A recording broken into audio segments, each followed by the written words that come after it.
The diary's pages. Claire, a history major with an insatiable curiosity about the past, was both excited and anxious about her college journey. Moving into the rustic old dormitory, she felt the weight of generations past. Students who had come and gone, leaving behind only memories. As she settled into her new space, Claire stumbled upon an aged diary beneath the bed. Its leather binding was worn, and the name Eliza was delicately etched into its cover. Claire's fingers tingled as she opened the first page. The scent of musty old paper filled her nostrils, taking her decades back. Every entry was a snapshot of student life from the 1980s. Tales of love, heartbreak, exams, and midnight escapades. Claire often imagined herself walking alongside Eliza, sharing her experiences. But as she delved deeper into the diary, a sense of foreboding grew. Eliza began documenting ominous experiences.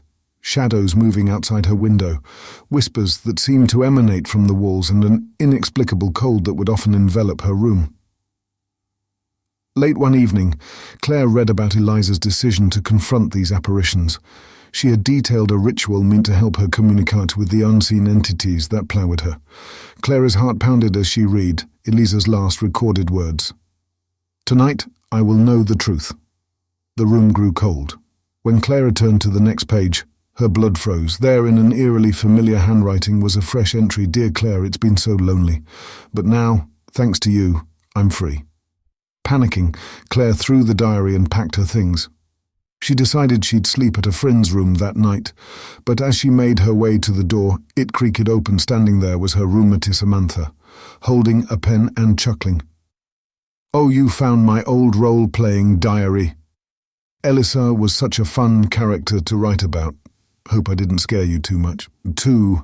Tapping on the window. Jared's ground-floor dormitory was an introvert's dream.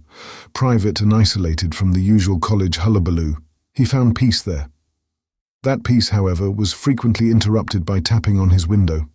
It began as an innocent jest, his friends aiming to give him a little scare, but it had grown repetitive and unnerving. One evening, with a storm brewing outside, the tapping began. It was rhythmic, echoing the rain's patter, but something was off. It was too consistent, too deliberate. Jared's pulse quickened as he mulled over confronting the prankster. He sneaked to the window, flashlight at the ready.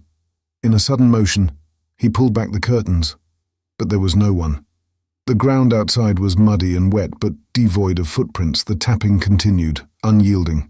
He dialed campus security, who arrived in no time. They checked every nook and cranny, but found nothing.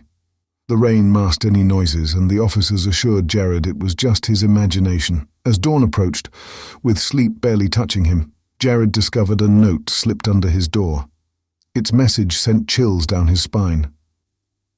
The tapping wasn't from the rain. Check under your bed. Hesitant, he slowly peered beneath his bed. There it was, an old metronome, ticking away with every second, producing the tapping he'd dreaded. Memories in static. Lila's retro TV was her favorite dorm room accessory. Its old-world charm stood out amidst her modern gadgets. On lonely nights, the white noise from its static channels was oddly comforting. One evening, as the dormitory was especially quiet, the TV started behaving peculiarly. It autonomously flipped through channels, each showing scenes from Lila's past. Mesmerized, she watched her childhood replay, memories she had forgotten, moments she cherished. But the comfort turned to dread when the TV showcased earlier that evening. It displayed Lila's walk back to her dorm. As she watched herself enter her room on screen, a shadowy figure followed, unnoticed, then hid under her bed. Terrified, Lila sprinted out, alerting campus police. The officers apprehended a man lurking under her bed, confirming the TV's sinister revelation. The real shock came the next day when Lila found an old, crumpled note under her door. Scribbled in shaky handwriting, it read, "The TV isn't just a window to the past. Sometimes it's a warning of the present. Always pay attention." The previous occupant. Mirrored fears.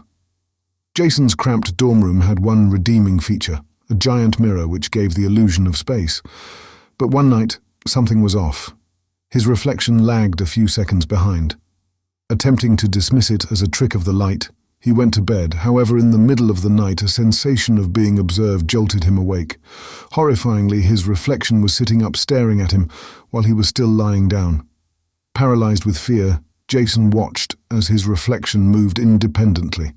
It approached the mirror, scribbling something, then returned to bed, mirroring Jason's position. Gathering courage, Jason switched on the light. On the mirror, written from inside, were the words, "Save me." Through late-night online research and campus legends, Jason uncovered a chilling fact. The mirror, rumored to be an artifact from dimensional experiments, had once belonged to a professor obsessed with parallel universes. Now it seemed Jason's other self was trapped and desperately signaling for help. Sayadi, the past caller. Molly's college experience began with a unique privilege. She got a solo dorm room. To make it homely, she had brought along an old landline phone, a trinket from her childhood, more for decoration than function. On a particularly stormy night, with most students away for the weekend, the phone rang. Its shrill ring amidst the thunderstorm made Molly jump. Curiously, she picked up. "Hello?" A voice, strangely familiar, yet distant, replied. "Is this Molly?" "Yes. Who's this?" Molly responded, puzzled. "I'm you. From 10 years ago." The voice trembled. Molly chuckled, assuming it was a prank, and hung up. But then the phone rang again. The same voice recounted memories only Molly could know, her 5th birthday, the scar on her arm, her secret fears. One chilling evening, the voice whispered urgently, "There's someone in your closet, like there was in mine 10 years ago."